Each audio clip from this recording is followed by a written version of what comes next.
Number three, is it a good or bad idea to mention 20 years of experience on a resume? What's a better way to say it?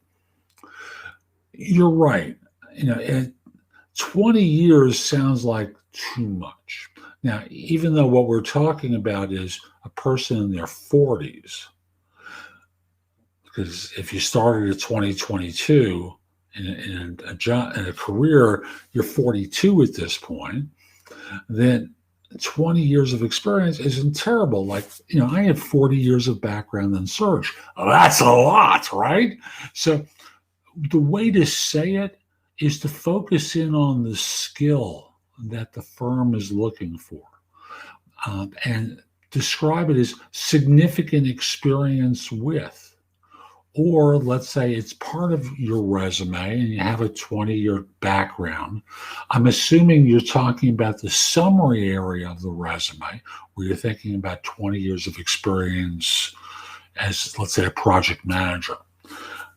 What's a better way to say it? Significant project management experience, significant development experience, significant cost accounting experience, something along the lines that uses significant. I'm also a believer that in cover emails, if you're sending this as an email, or in an applicant tracking system where you can make it page one of for your resume, you create a cover letter that kind of mirrors the job description. I'm forwarding my resume to you for such and such position. This is how my background matches up with the requirements and functionality.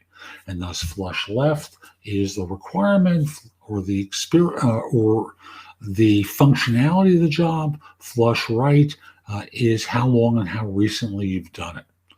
And that targets in on more of what they care about, not your overall 20 years of experience. And because if you think about 20 years ago, that's like the antiquities, right? So what you did then isn't really relevant to today. Focus in on the today and talk about significant experience